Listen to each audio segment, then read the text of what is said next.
When we think of football, we picture packed stadiums, legendary players, dramatic goals, and passionate fans. But behind all the glory, there's a darker reality that doesn't get much attention. Football clubs can go bankrupt. And when they do, it's rarely just bad luck. Most of the time, it's the result of poor decisions, financial irresponsibility, or even corruption. One of the most common reasons clubs go broke is mismanagement. The people running the club might not understand finances, or they might simply care more about their own interests than the team's future.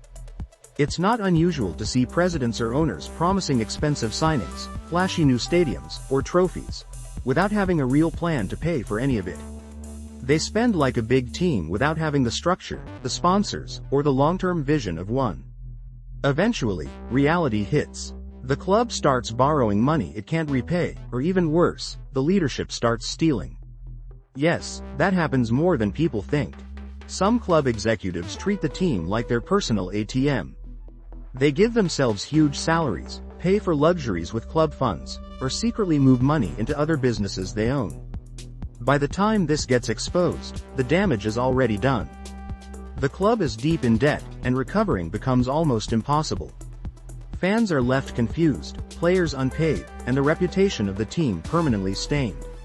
Another major problem is unpaid bonuses and prize money. In many competitions, players are promised extra income if they win or qualify for certain stages. These bonuses can be significant, sometimes even bigger than their regular salaries. But some clubs don't pay what they owe. When that happens, the locker room atmosphere turns toxic. Players lose trust in management, performance drops, and sometimes the team ends up in court.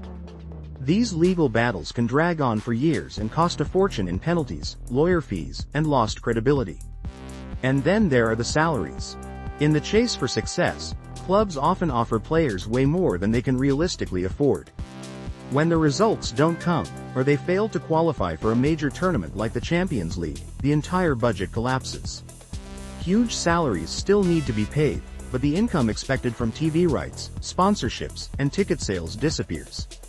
Soon the team is borrowing just to make payroll, and once that cycle starts, it rarely ends well. This is even more dangerous when teams depend too much on a single source of income, like a rich owner or one big sponsor. If that money suddenly disappears, the entire club can collapse in a matter of months. That's why sustainable business models and smart financial planning are essential. Unfortunately, not every club thinks that far ahead. Marketing, or the lack of it, is another silent killer.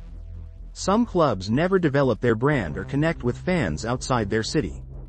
They don't sell enough merchandise, don't secure strong sponsorships, and don't grow their online presence.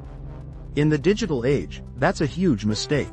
Meanwhile, other clubs are turning into global brands, making money from fans around the world through shirts, NFTs, streaming platforms, and exclusive content.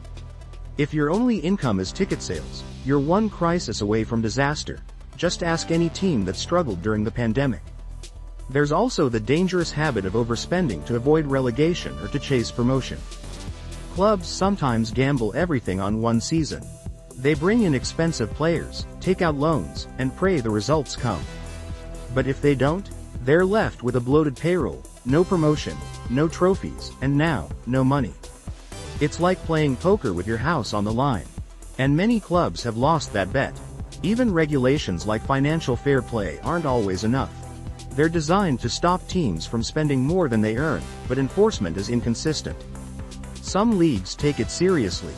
Others don't. And many clubs find ways to cheat the system, by inflating sponsorships, hiding losses, or creating shell companies. But eventually, it all comes to light. The truth always finds its way to the surface, usually when it's too late. Ownership plays a big role too. Some clubs are bought by investors who don't understand the culture of football or the importance of the community. They see the team as a product, not a legacy. So when profits don't come quickly, they lose interest. They pull their money out, stop reinvesting in the squad, or sell the club to someone even less prepared. And once again, it's the fans who pay the price. Because that's the real cost. It's not just about numbers in a spreadsheet.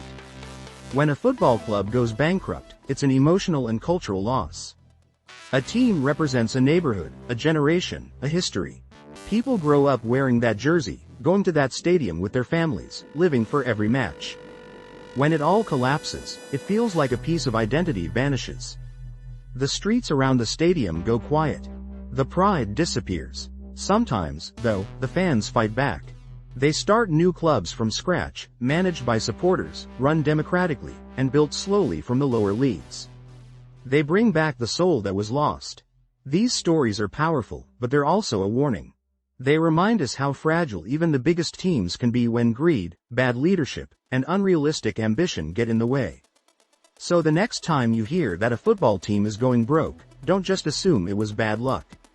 It probably wasn't. It was years of bad decisions, broken promises, unpaid wages, inflated egos, and short-term thinking catching up all at once.